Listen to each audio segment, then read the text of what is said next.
예, 우리 이제 하나님 말씀 보시겠습니다. 우리 하나님 말씀, 우리 신약성경 마태복음 4장 12절 말씀입니다. 우리 하나님 말씀 마태복음 4장 12절입니다.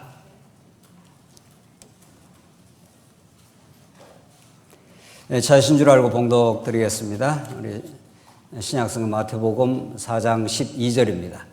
예수께서 요한이 잡혔음을 들으시고 갈릴리로 물러가셨다가 나사렛을 떠나 스불론과 납달리 지경 해변에 있는 가버나움에 가서 사시니 이는 선지자 이사야를 통하여 하신 말씀을 이루려 하심이라. 일러서되 스불론 땅과 납달리 땅과 요단강 저편 해변길과 이방의 갈릴리여, 흑암에 앉은 백성이 큰 빛을 보았고 사망의 땅과 그늘에 앉은 자들에게 빛이 비추었도다 하였느니라. 16절까지 우선 봉독드렸습니다. 오늘 지금 오후 시간 마태복음 말씀을 통해서 구약의 그 언약의 계보를 따라 이 땅의 역사 가운데 찾아오시고 구약의 모든 그 언약을 성취하신 예수 그리스도 사건에 대한 진리의 말씀을 우리가 확인하고 있습니다. 마태복음이야말로 우주적인 복음의 그 첫 출발이라고 할 수 있는 구약의 모든, 구약 이전에 창세전에 하나님께서 예정과 그 창세전 언약을 따라서 이 세상 만사를 하나님께서 당신의 어떠하심을, 당신의 살아계심을 보여주시기 위해서 계시의 역사가 창조로부터 종말 때까지 한치의 오차 없이 하나님의 뜻은 이 땅에 실현되고 지금도 살아계셔서 성취를 해 가십니다. 단지 타락한 인간들이 그 하나님의 살아계심과 그 위대한 속성이 이 우주 만물의 이 자연계에 우리 인간의 양심 속에 지금 이루어지고 있는 모든 세미한 역사 속에 실현되고 있다는 사실을 영적으로 둔탁해진 인생이 그걸 모르고 있을 뿐이지, 하나님은 한 번도 당신의 살아계심과 그 위대한 영광을 이 땅에 드러내지 않는 적이 없습니다. 문제는 그것을 어떻게 성령의 역사 속에서 깨우치고 우리가 놀라고 경이로운 그 하나님의 영광을 바라보느냐 하는 것은 하나님께서 열어주시는 진리의 성령께서만 그 말씀을 열어주십니다. 마태복음은 구약의 그 총체적인 언약을 마태복음처럼, 또 마태복음의 위치가 우리가 확인한 대로 마태, 마가, 누가, 요한복음이 있지만 각각의 특징을 가지고 있고, 그 네 권의 복음서가 예수 그리스도 사건에 대해서 얼마나 입체적으로 다양한 방식으로 그러나 통일된 진리를 우리에게 가르쳐주고 있다. 이건 정말로 신학자들이 이러쿵저러쿵 이야기를 많이 하긴 합니다만은 저희들이 깨달아가고 있는 이 진리의 통일성, 그 다양성 속에서 총체적으로 드러나고 있는 진리의 통일성을 우리가 하나하나 살펴가고, 또 그걸 본문을 통해서 우리가 확인해 가고 갈 수 있다면은 그것처럼 이 시대를 살아가는 우리들에게 놀라운 축복은 없을 것입니다. 마태복음 1장에서 우리가 확인한 대로 그 왕적 언약의 계보, 그냥 계보가 아니라는 거죠. 사람들이 다 자기 족보가 다 있지만은 마태복음 족보는 세상 사람들이 또 우리 유교 문화권에서 그렇게 옛날에 족보 중시하고 뭐 그렇게 했지만은 뭐 그런 이야기들하고는 차원 자체가 근본적으로 다른, 하나님의 창세전 하나님의 예정과 언약을 따라서 예수를 메시아로 보내시겠다. 그 예수 안에 하나님의 나라를, 천국을 하나님께서 품으시고 내가 때가 차면 예수를 보내서 이 땅에 실현을 하겠다. 구약에는 그것을 그림자와 모형의 방식으로 한번 보여주겠다. 이렇게 하나님께서 구약을 실현을 해 오신 거죠. 그래서 아브라함과 다윗의 자손 예수 그리스도의 계보라. 이건 정말 이 명제와 이 진리 주장이야말로 우리가 역사 가운데 가장 놀라운 명제로 우리가 받아들일 수가 있는 거죠. 아브라함이 이삭을 낳고 이삭이 야곱을 낳고 이것이 우연히 된 적이 하나도 없다. 하나님께서 아브라함을 부르신 하나님은 그 언약의 계보를 때가 차면 그대로 실현을 해 가신다. 이런 마태복음의 그 출발이 있었고, 1장부터 4장까지 오늘 총정리를 하겠습니다만은 마태복음 1장부터 4장은 예사로운 본문이 아닙니다. 이것이 뭐 적당하게 이렇게 배치가 되고 예수님에 대해서 선언하고 예수님에 대해서 말씀하는 게 아니라 1장부터 4장까지 잘 아주 정교하게 짜여져 있는 말씀입니다. 우리의 상상을 뛰어넘을 정도로 1장부터 4장까지 하나의 사건, 하나의 말씀, 하나의 내용 하나하나가 아주 정교하게 짜여져 있습니다. 그것을 오늘 우리 4장 내용 전체를 정리하면서 하나하나 정리를 해 가도록 그렇게 하겠습니다. 오늘 본문 4장 12절은 예수님이 오늘 12절에 나온 대로 예수께서 요한이 잡혔었음을 들으시고 갈릴리로 물러 가셨다가 하면서 예수님의 이제 본격적인 천국 복음, 다른 말로 하나님 나라 복음을 이제 선포하는 최초로 이제 예수님이 이 땅의 공생애를 시작하는 그 말씀이 시작이 됩니다. 자, 우리가 오늘 이 본문을 이해하기 위해서 4장 앞부분만 우리 잠깐 우리가 복습을 한다면은 예수님께서 이제 3장에서 세례 요한이 출현했고 세례 요한에서 세례를 받으시고 하늘에서 소리가 나서 내 사랑하는 아들이요 내 기뻐하는 자라 이렇게 해서 하늘이 열리는 역사, 이 천지가 개벽하는 역사가 예수님의 세례 사건에 등장을 한 거죠. 그러니까 예수님은 하늘과 땅을 연결시키는 참 성전으로 오십니다. 구약의 성전은 하늘 성전을 모형하는 건데 예수님이 진짜 하나님의 나라로 오실 뿐 아니라 참 성전으로 오셔서 성전은 하나님이 계시는 곳이지 않습니까? 제사장이 제물을 가지고 지성소로 나가면은 하늘이 열리는 경험, 하늘에서 구름이 임해서 하나님이 그들에게 이스라엘 백성에게 임재하시고 그들에게 무궁한 복을 주시는 자리입니다. 이게 하나님 만나는 자리니까. 그러니까 구약에는 이제 그림자 성전으로 이렇게 솔로몬 성막에서 솔로몬 성전 등등등등 이렇게 성전으로 이어져 오다가 예수님이 참 성전으로 이제 오신 거죠. 그래서 하늘이 열리는 겁니다. 우리 땅에 속한 땅만 바라보고 살아가는 또 땅의 가치가 전부인 줄 알고 타락한 우리 인생들이 그렇게 정말 초라하고 좀 심각하게 말하면 비참하게 살아갑니다. 뭐 100년도 못 사는 인간 뭐 1000년 만년이나 살면 그렇게 하면 좋겠는데 그렇게 살지도 못하는 우리 인생이 하늘이 닫혀버리면은 모든 것이 절망이고 뭐 어떤 것을 이루어도 마음의 평강과 감사가 없는 거죠. 그래서 하나님께서 하늘로부터 소리가 들려 하는 것이 내 사랑하는 아들이라고 이렇게 선언을 해줍니다. 내 사랑하는 아들 하는 것은 상속 개념이라 그랬죠. 아버지의 모든 대권을 아들에게 하나님은 아들에게 주신 겁니다. 따라서 오늘 4장 내용이 설명이 되는 겁니다.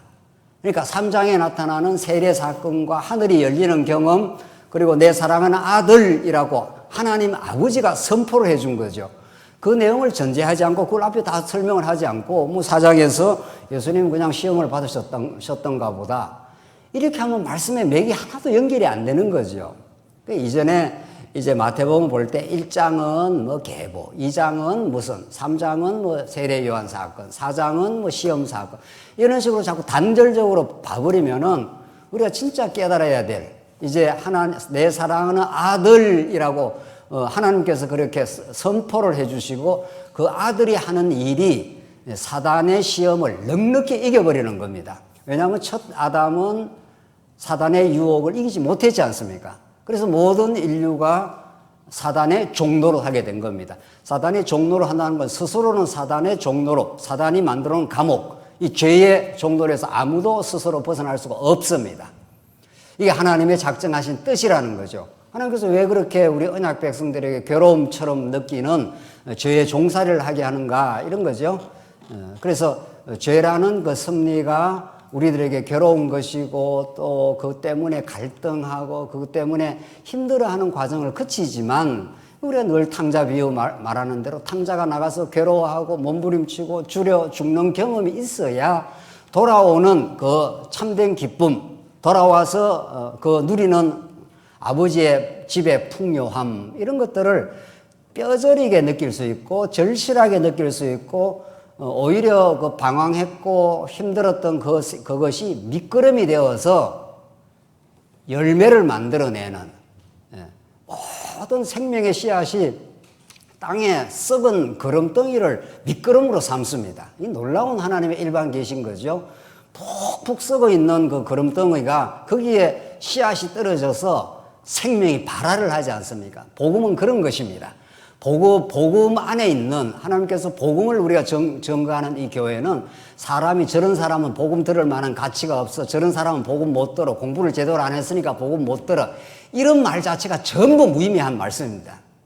그건 다 인간이 어떤 조건에 인간이 뭘 해야 잘 깨닫고 뭘 해야 못 깨닫고 이런 식이 되는 거죠. 그렇지 않습니다. 복음은 아무런 조건 없이 오히려 부패하고 타락한 그 토양을 우리는 옥토라 그럽니다. 사실은. 하나님 앞에서 어리석고 부패하고 어리석음 그 자체가 하나님을 가장 복음을 만나는 자리가 되는 거죠. 이게 이방 종교, 세상 종교와 전혀 다른 복음 종교, 진짜 기독교, 진짜 참 종교 여기에 갈라지는 지점입니다. 그래서 예수님께서 죄의 종로로 하기 때문에 이미 죄의 노예가 되어버렸습니다. 그 시험을 받았지 않습니까? 유혹을 못 이깁니다. 아담이. 너 이거 먹으면 하나님과 같이 돼. 그러니까 유혹을 받고 모든 인류가 죄악 가운데 빠져서 정말 갈등하고 정말 고통받고 누리지 못하고 그런 인생들에게 예수님이 세 가지 시험을 넉넉하게 이기십니다. 그래서 예수님 세 번의 시험을 떡덩이로 배고픈 예수님에게 떡덩이 먹으라 했을 때 하나님 입으로 나오는 말씀으로 살 것이라. 뛰어내리라 했을 때 주 하나님을 시험하지 말라. 너 사단아 내게 엎드려 경배하면 이 모든 것을 너게 주겠다. 사단에게 경배하라는 거죠. 자기의 종이 되라는 거죠. 그걸 넉넉히 예수님께서 주 여호와 너 하나님만을 경배하고 다만 그를 섬기라. 이렇게 해서 말씀으로 승리를 하십니다. 굉장히 중요한 포인트죠. 예수님도 구약의 말씀을 잘 아시고 하나님의 뜻을 물론 잘 아셨을 뿐만 아니라 그 사단의 세 차례 유혹을 넉넉하게 말씀으로 이기십니다. 그래서 하나님의 아들이심을 입증을 한 겁니다. 사단은 우리들에게는 위협적인 존재지만 하나님의 아들 예수 그리스도 안에는 아무것도 아닌 거죠. 그래서 넉넉히 이기신 그분이 우리를 하나님 나라 백성으로 부르시는 장면. 오늘 12장이 그런 내용입니다. 이렇게 시험을 승리하시고 이제 예수께서 요한이 잡혔었음을 들으시고 갈릴리로 물러가셨다다. 이제 위기가 오는 거죠. 예수님 앞서 6개월 앞서 나온 세례 요한이 잡힙니다. 잡히는 정도가 아니라 헤로디아의 요청을 따라서 목이 날아갑니다. 목을 쟁반에 받아가지고 가는 그걸 헤롯 대왕이 또 헤로디아가 그걸 즐거워하지 않습니까? 이 인간의 사악성은 이루 말할 수가 없습니다. 목이 날아가는 그 쟁반을 내게 선물로 달라 뭐 이런 식인 거죠. 그래서 참 선지자, 구약의 마지막 선지자, 이제 예수님을 이제 바로 예고하는 참 선지자는 목이 날아갑니다. 이게 진리가 가는 길입니다. 진리가 이 땅에서 많은 환영을 받을 줄 착각을 한다면은 진리를 지켜가기가 어려운 거죠. 이 땅의 교회가 수많은 사람으로부터 환영을 받고 환호성을 받지 않습니다. 언제나 종교개혁 때도 그랬고 세례 요한 때도 그랬고 우리 한국교회 일제 치하에도 그랬습니다. 오히려 한국교회 타락과 세속화는 너무 평안하기 때문에 지금 세속화가 되는 겁니다. 너무 형통하고 물리적으로 문제가 크게 없을 때가 가장 위험할 때입니다. 하나님께서 우리 교회에 시련도 주셨지만 시련이 꼭 나쁘지 않습니다. 꼭 나쁘지 않은 게 반드시 하나님께 주시고 시련을 그치면서 절실해진 거죠. 하나님께서 그렇게 하십니다. 그렇게 해서 세례 요한이 잡히셨음을 들으시고 갈릴리로 물러가셨다가 이렇게 해서 갈릴리로 물러가셨다가 13절 나사렛을 떠나 스불론과 납달리 지경 해변에 있는 가버나움에 가서 사시니 그래서 여기가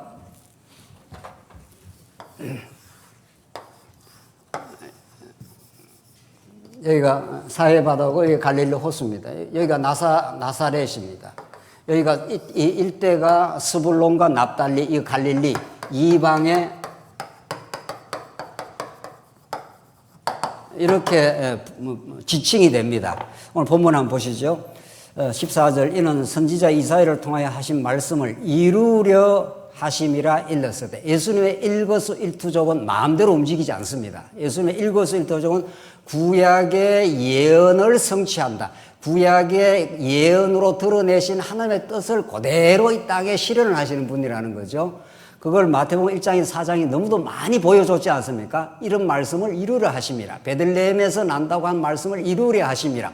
애굽에서 그 아들을 불렀다는 말씀을 이루려 하심이라. 이렇게 해서 예언의 성취의 그 구조를 가르쳐 주면서 이제 이사야 예언을 이제 인용을 하는데 15절 보십시다. 스불론 땅과 납달리 땅과 요단강 저편 해변길과 자, 중요한 것은 이방의 뭐라 했습니까? 갈릴리요.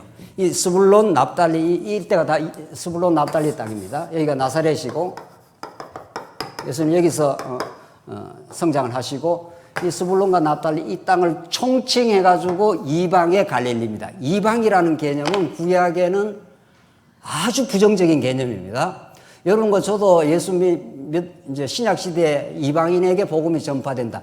유대인과 그 대비되는 개념이 이방인 아닙니까?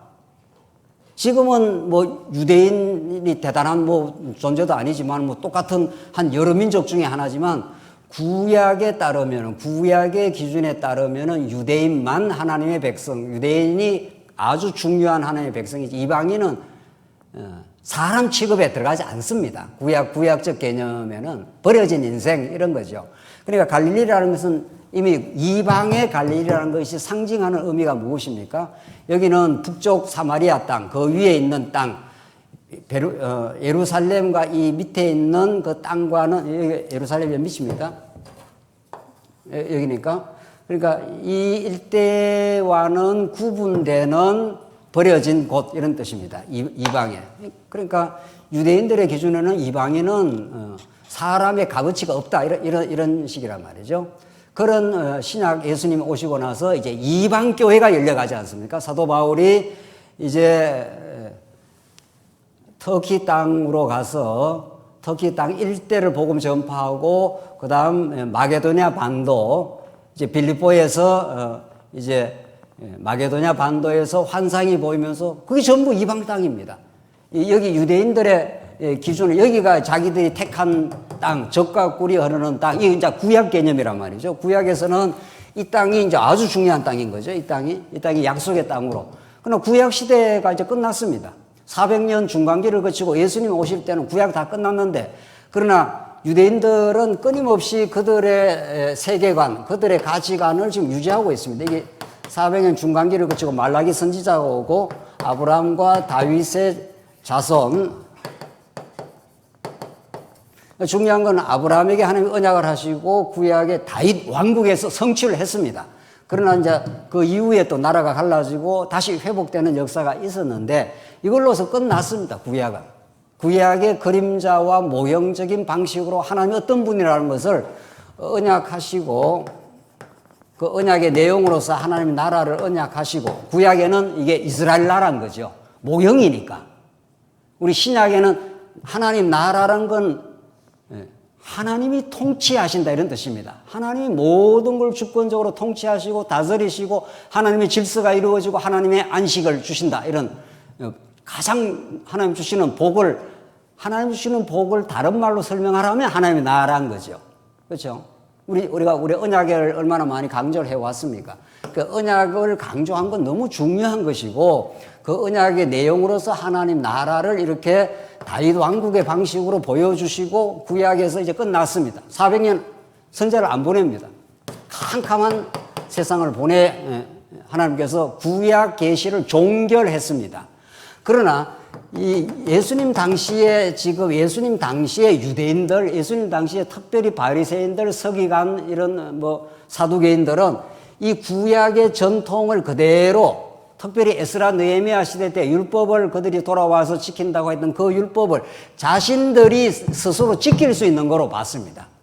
구약의 율법은 계명은 지킬 수가 없고 규례를 통해서 속죄를 해주겠다. 하나님 은혜를 베풀어 주겠다. 너희와 함께 하나님이 거하시겠다. 이런 뜻인데 이걸 착각을 해가지고 500년이 지나면서 왜 우리나라도 이렇게 세월이 자꾸 지나가면은 원래의 뭐 나라를 세운 취지라든가 그런 것들이 자꾸 희석이 되고 조금 더 지나가면 변질이 돼버린 거죠. 교회도 마찬가지입니다. 교회도 정말 진리의 어떤 확실한 기준, 진리의 올곧은 어떤 확실한 푯대 이런 것들이 점점 없어지면은 점점 더 세월이 지나가면서 이게 희석되거나 심지어 변질될 수가 있는 거죠. 이 하나님의 주권에 달려 있고 또 현상적으로는 하나님의 말씀이 우리 후대들에게 어떻게 개성되느냐 하는 것은 결정적인 거죠. 자, 그래서 이 400년을 지나면서 이 당시 예수님이 출현할 당시에는 완전히 구약이 왜곡이 되어 있습니다. 구약 해석이 말입니다. 그러니까 이 당시에 사도 우리 바울을 보면 잘 알죠. 사도 바울이 가말리엘 문화에서 바리새인 중에 바리새인입니다. 바리새인으로 총칭되는 이 당시의 사람들이 자꾸 율법을 지켜서 의롭다함을 얻을 수 있다고 본 거죠. 그 사도 바울이 그렇게 표현을 하지 않습니까? 그래, 그걸 보면은 얼마나 구약의 율법을 왜곡해서 해석했다 하는 걸 알 수가 있습니다. 그래서 이런 그 시대에 하나님께서 예수님이 오셔서 구약의 율법을 재해석을 해줍니다. 다시 해석을 해주는 게 우리가 이제 다음 시간부터 확인할 수 있는 이제 산상수훈입니다. 그게 내가 율법과 선지를 폐하러 온 것이 아니야. 착각하지 마. 이런 거죠. 내가 율법과 선지를 폐하러 온 것이 아니라 내가 온전하게 이루려 왔다. 구약율법은 인간이 지킬 수가 있는 게 아니고 내가 지키러 왔어. 그래서 온전히 이룰 거야. 그 은혜와 그 공로를 너희가 그저 은혜로 하나님 나라를 받게 돼. 이런 뜻이 아닙니까? 자, 그래서 이게 문제의 시기입니다. 예수님이 오실 때 이때가 문제의 시기예요. 위기의 시대예요. 이게 그걸 예수님이 너무 잘 알고 계시는 거죠. 그뿐 아니라 그런 신학의 위기가 이미 그 시대에 왔을 뿐 아니라 이 땅 자체가 이방의 갈릴리니까. 그렇죠? 이방의 갈릴리니까. 여기에 무슨 나사렛에서 무슨 선한 일이 나오겠어? 이렇게 조롱했지 않습니까? 나사렛 예수 그리스도라 그러니까 나사렛에서 무슨 선한 것이 나오겠느냐? 이방의 갈릴리에서 무슨 역사가 일어나겠는가? 이런 거죠. 그래서 언제나 복음은 변방에서부터 역사합니다. 복음은 내가 중심이야. 이게 하나님께서 걷어내버리는 거죠. 하나님이 중심이시고 오히려 하나님의 뜻이 안 이루어질 것 같은 세리와 창기들 너희가 먼저 하나님 나라 가. 이렇게 하는 거죠. 바리새인 너희들 아니야. 지금 그런 거 아니겠어요? 언제나 복음은 그렇게 역사하고 하나님께서 이루시는데 이방의 갈릴리아 16절 흑암에 앉은 백성이 큰 빛을 보았고 어디에 앉은 백성이? 흑암입니다. 이게 중요하잖아요. 하나님께서 천지를 창조하실 때도 우리 창세기 1장부터 3장까지와 마태복음 1장부터 4장까지가 이게 이렇게 완벽한 구조성을 갖고 있습니다. 이게 지금 흑암에서 빛이 비쳤다 그러는데 창세기 1장이 어떻게 되었습니까? 하늘과 땅을 지었는데 땅이 공허하고 혼돈하며 흑암이 깊음 위에 있었더니 하나님이 지은 땅 모습이 그렇습니다. 지금 이 밟고 다니는 땅 아니죠? 예. 그러니까 그게 빛 대신 예수를 모를 때의 모든 인류의 인간의 마음의 상태인 거죠. 흑암입니다. 그리고 깜깜한 흑암으로 뒤덮이기 때문에 무엇을 해도 하나님 중심적이지 않습니다. 무엇을 해도 하나님 자기 중심적입니다. 이게 타락한 인간의 모습인 거죠. 그래서 이 스불론과 납달리 땅이 흑암에 앉은 백성이 큰 빛을 보았고 그 창세기에서 땅이 공허하고 혼돈하며 흑암이 깊음 위에 있었는데 하나님이 첫째 날 빛이 있으라 하심에 빛이 있었고 이렇게 나가지 않습니까? 똑같습니다. 이 창세기 1장에서 3장은 하나님이 천지 만물을 지으시고 하나님의 형상인 아담에게 그 천지 만물을 통치할 수 있는 권한을 주신 거죠. 그러나 아담이 타락했기 때문에 그게 이제 이 세상이 사단의 통치 속에 들어간 거 아니겠어요? 그런데 이제 예수님이 오신 것은 넉넉히 사단의 유혹을 다 이기시고 그가 진짜 빛으로 오신 겁니다. 흑암에 빠져 있는 흑암 중에 있는 모든 인류에게 이제 빛으로 오신 거죠.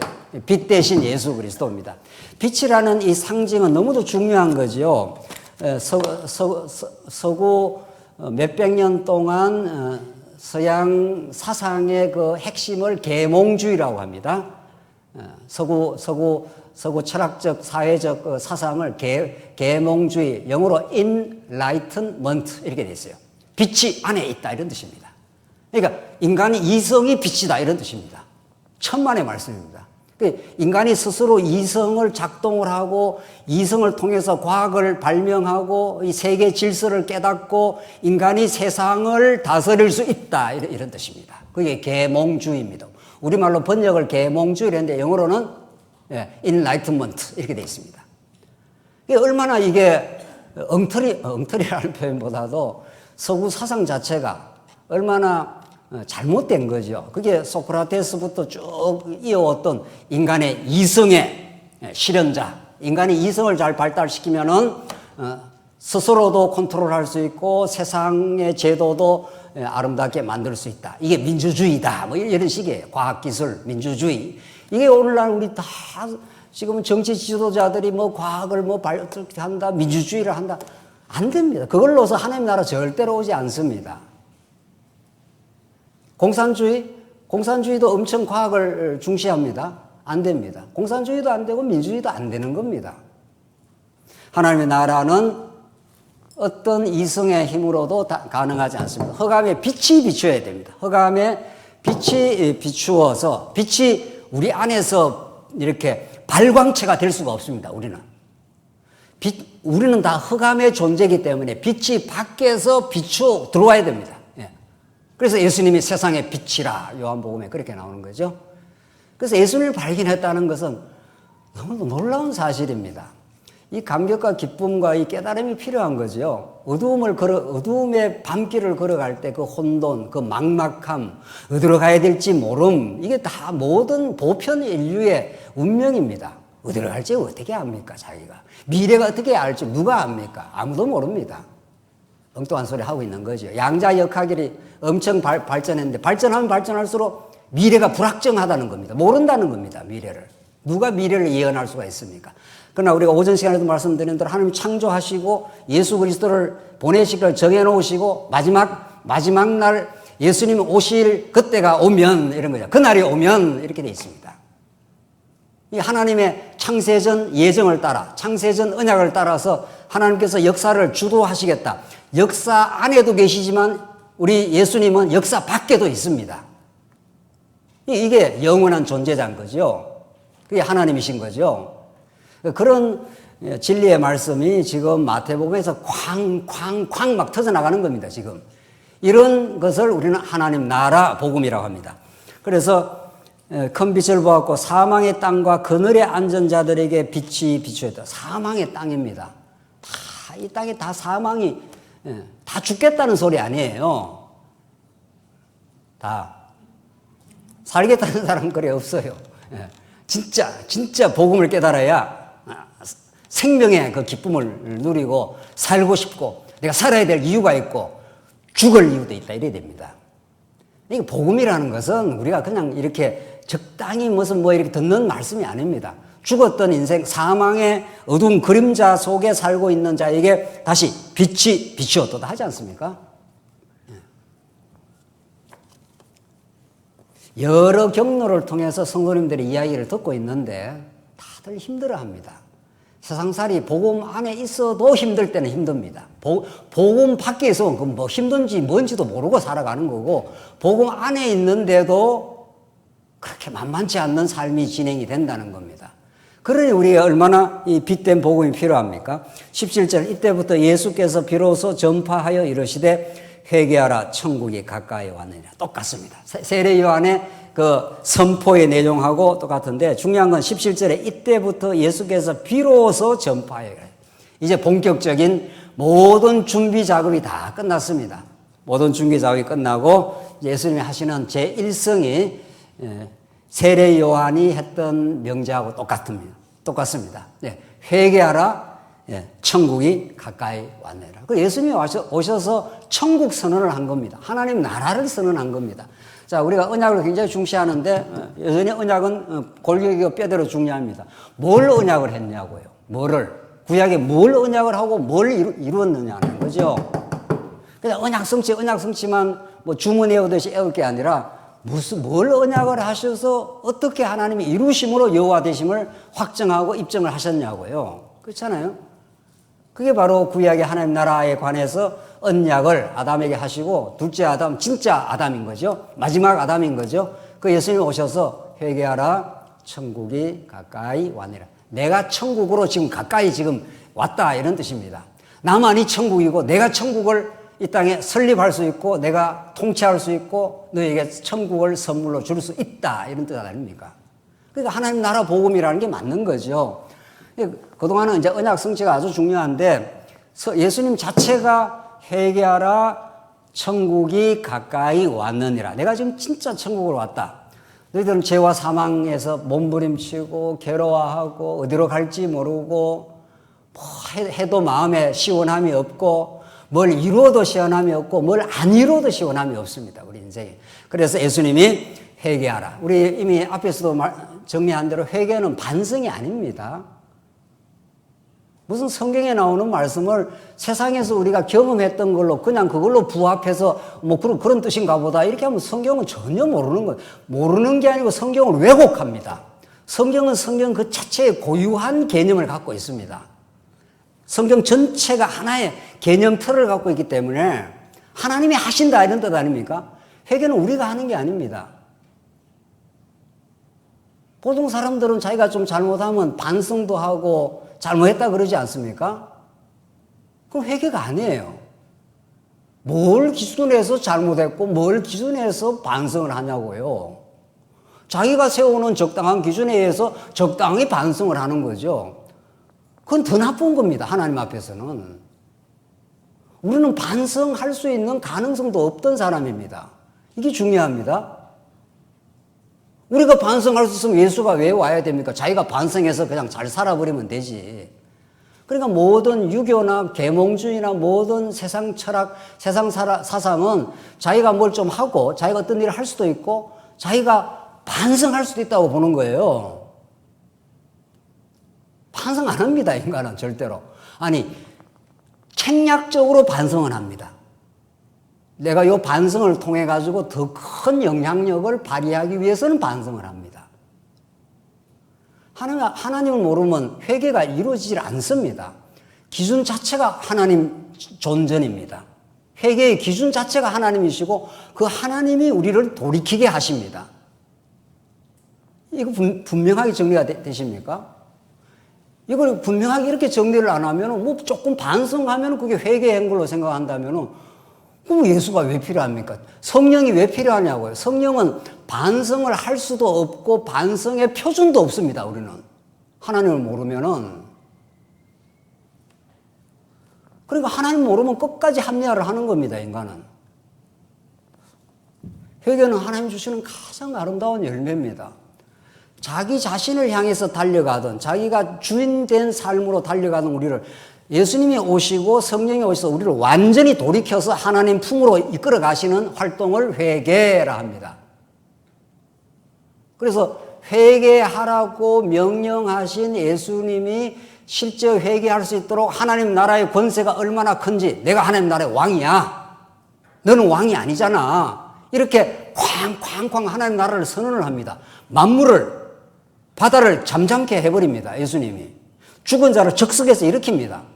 그분이 죽었던 우리를 새 생명을 주시고 돌이키게 하시고 여러분과 저로 하여금 이렇게 교회당에 나와서 하나님 아버지 이렇게 할 수 있도록 하나님이 하신 일이죠. 그러니까 이 로마서가 있는데 로마서에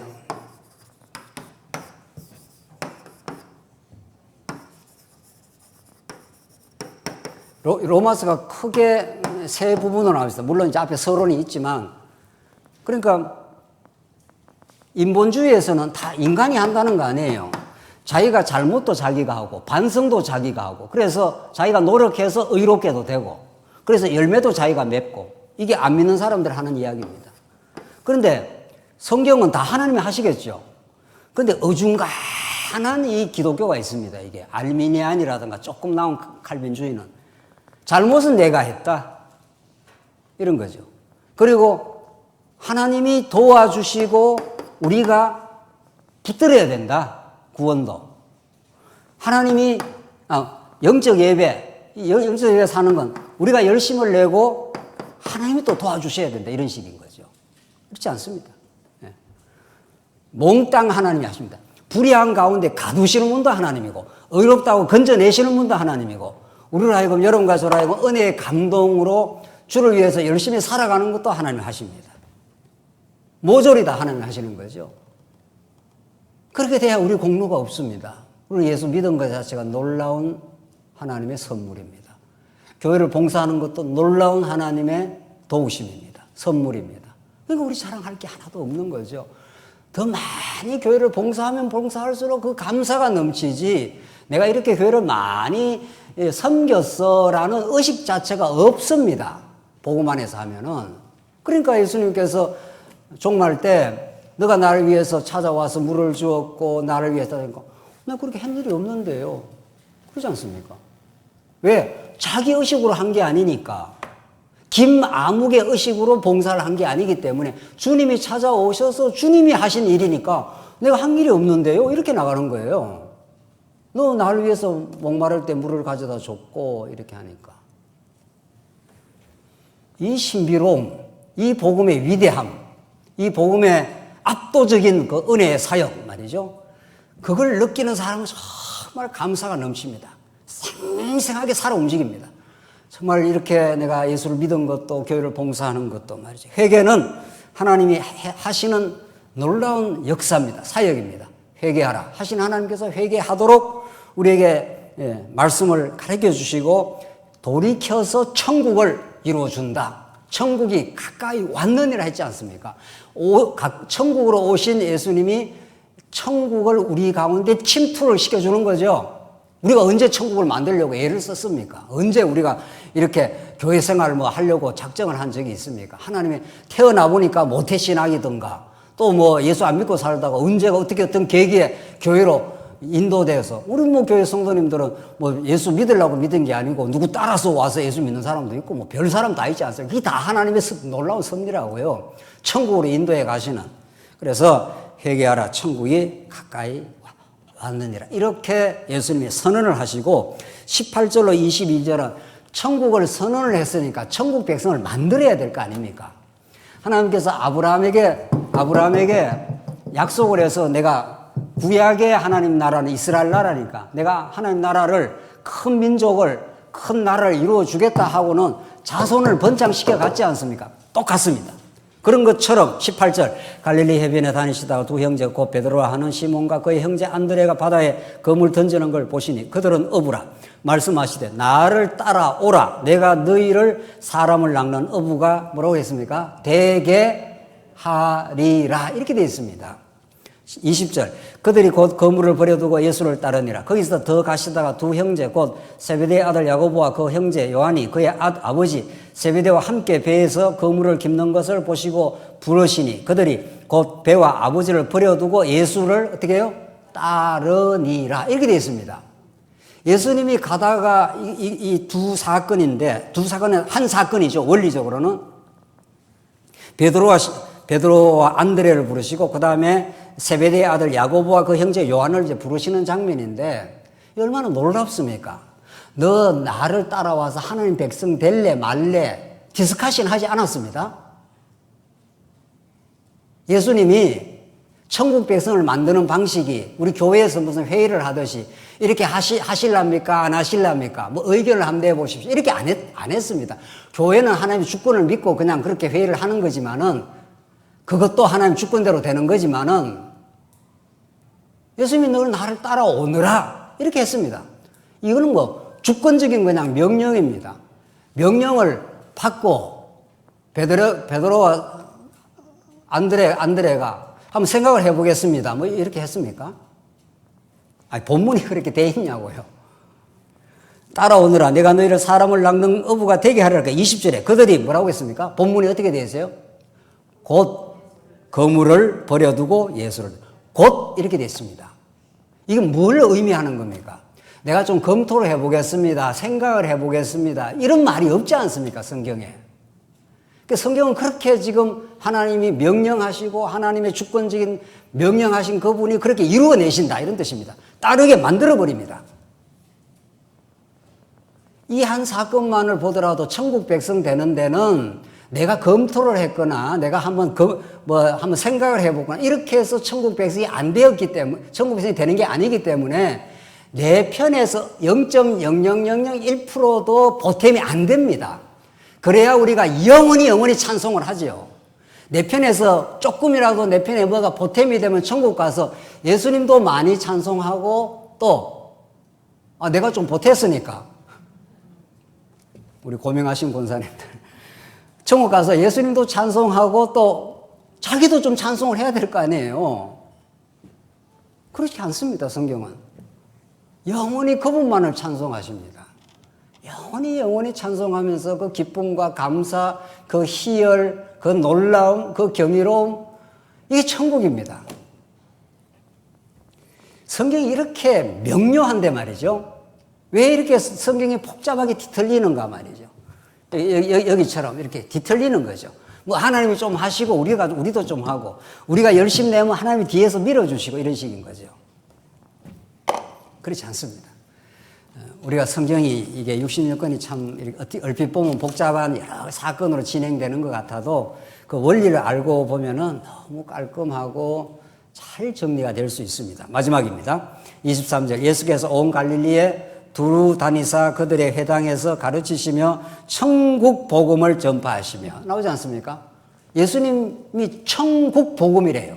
하나님 나라 복음, 그냥 우리가 이제 복음이라 하지 말고 말입니다. 성경의 언어를 그대로 우리가 써야 되지 않아요. 그러니까 복음해도 뭐 틀린 말은 아니지만 성경은 천국 복음이라 그래요. 하나님 나라 복음이라는 거예요. 복된 소식인데 뭐가 기쁜 소식이냐고요. 천국이 왔다는 겁니다. 예수가 천국으로. 그러니까 구약이 하나님 나라에 관한 언약이고 신약이 그 하나님 나라에 관한 성취라는 게 너무 명쾌한 겁니다. 여기에 무슨 어떤 다른 잡티가 들어갈 수가 없는 거죠. 천국으로 왔다는 거예요. 그러니까 예수님이 천국 복음을 전하는 겁니다. 이 강단에서도 천국 복음을 전하는 거죠. 예수님이 언약대로 천국의 성취자로 오셨습니다. 천국은 그분의 주권으로 부르시는 겁니다. 그분이 나를 따라오느라 내가 너를 사람을 낚는 어부가 되게 하리라 하신 하나님, 그 말씀의 능력이 베드로나 안드레를 그냥 그물을 버려두고 곧 따랐습니다. 여기는 뭐 다른 이론의 여지가 있을 수가 없습니다. 그리고 23절 천국 복음을 전하시면 백성 중에 모든 병과 모든 약한 것을 고치시니 그의 소문이 온 수리아에 퍼진지라. 사람들이 모든 앓는 자 곧 각종 병에 걸려서 고통당하는 자, 귀신 들린 자, 간질하는 자, 중풍병자를 데리고 오니 그들을 고치시더라. 갈릴리와 데가볼리와 예루살렘과 유다와 요단강 건너편에 수많은 무리가 따르니라. 이렇게 되어 있습니다. 자, 이걸 우리는 메시아의 선포 아닙니까? 메시아 사역의 입증이죠. 병든 자, 고통당한 자, 귀신 들린 자, 중풍병자 적시에 우리는 고치는 거죠. 이건 신의 은사가 아니죠. 기적이죠. 메시아권을 발동하면 이렇게 된다는 겁니다. 중요한 거는 이제 5장으로 넘어가는데 우리 다음 시간에 기적을 일으킨 것은 메시아권의 확정인데 진짜 기적은 뭐냐고요. 이건 메시아가 와서 적각 중풍병자, 병든 자를 적각 고치는 메시아권의 발동이면서 5장으로 넘어가면은 그 시대 사람들이 가지고 있었던 잘못된 메시아관, 잘못된 천국관을 완전히 뒤집어 엎는 게 이제 5장부터 전개되는 예수님이 가르쳐주는 천국관입니다. 이 시대 사람들은 바리새인들, 사두개인들, 유대인들은 자꾸 이 구약을 생각을 하는 거죠.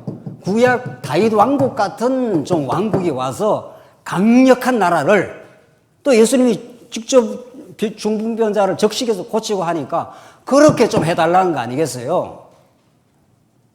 그렇죠? 예수님 죽은 자를 살리는 능력을 가지고 있으니까 로마 제국도 얼마든지 일구에 제거를 하고 강력한 군사 대국을 다윗 왕국 같은 그런 나라를 이루어 주기를 바라는 거죠.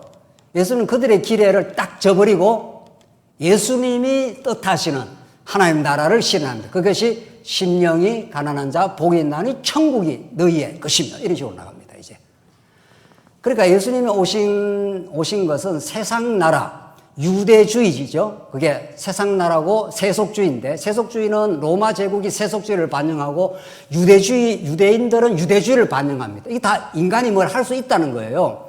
세속주의는 인간의 힘으로 세상 나라를 건설할 수 있다. 여기는 인간의 노력으로 의롭게 될 수 있다. 이게 유대주의 아닙니까? 그 두 개를 전부 허물어뜨리시고 혁명적 선언을 하시는 거죠. 의에 줄이고 목마른 자 복이 있나니 의를 위하여 핍박을 받는 자 복이 있나니 이렇게 나간단 말이죠. 너무 다른 거죠.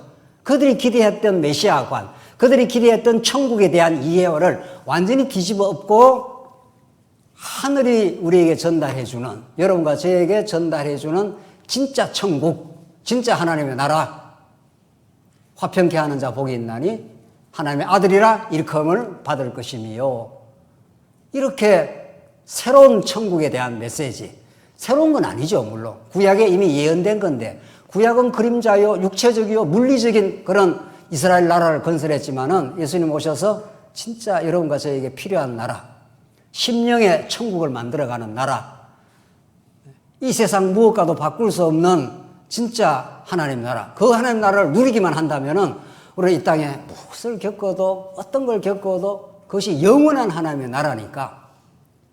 그렇잖아요? 그 나라를 하나님께서 선물로 주신다. 우리 다음 시간에 1장에서 4장을 총정리를 하겠습니다. 하고 5장으로 넘어가겠습니다. 1장에서 4장에서 증거한 구약 왕적 계보의 성취자로 예수님이 그리스도로 오시고 죄에서 구원할 예수로 오시고 임마누엘로 오셨다. 1장 내용을 우리 그렇게 정리했지 않습니까? 임마누엘은 성전 사상이에요. 임마누엘 함께 하겠다는 거예요. 왕이실 뿐 아니라 그가 죄에서 우리를 구원하시고 구원할 뿐 아니라 임마누엘 하셔서 언제나 우리와 영원히 함께 하겠다, 이런 뜻입니다. 그게 마태복음 1장의 메시지예요. 그게 구약 전체 하나님 나라와 성전 사상을 1장에서 정리를 하고 있단 말이죠. 그걸 통해서 하나님 여호와를 증명해 가시고 있지 않습니까? 그리고 2장, 3장, 4장까지 천국 복음으로 이어지는데, 이 마태복음 1장에서 4장 내용을 우리가 잘 정리를 한다면은 이게 5장부터 선지자가 진짜 천국을, 신령한 하나님 나라를 선언하시는 내용을 우리는 제대로 우리가 이해를 할 수가 있는 거죠. 이런 복음 속에 여러분과 제가 들어와 있습니다. 이건 세상이 가르쳐 줄 수 없는 복음이고, 성령 하나님께서 이렇게 열어주시는 복음이고, 이걸 천국 복음이라, 이 천국을 만끽한 자는 밭에서 보화를 발견한 자는 자기 재산 전부를 주고 절거이 그것을 사버리는 사람입니다. 그것이 절대적이고 세상 어떤 것과도 비교할 수 없고, 그래서 우리는 자유를 누리게 됩니다. 이 세상에서 많이 가지지 못해도, 이 땅에서 많은 고난을 겪고 어려움을 겪어도 하나님이 허락하시는 그 언약의 나라, 예수 안에 주어진 천국, 그것과 세상 무엇이 비교할 수 있겠느냐는 거죠. 그래서 예수 그리스도를 아는 것이 가장 고상한 지식입니다. 최고의 인생과 가치를 하나님께서 선물로 주셨습니다. 기도하십시다. 자비로우신 하나님 아버지, 은혜를 감사합니다. 우리가 세상 것에 연연하고 죄의 종로를 할 때 예수님이 천국으로 찾아와 주시고 우리에게 천국을 선물해 주시고 천국 생활을 맛보라고 우리 교회 생활을 이렇게 하게 하셔서 참으로 감사합니다. 이 진리 안에서 참된 자유와 기쁨이 있게 하시옵소서. 예수님 이름으로 기도하옵나이다. 아멘.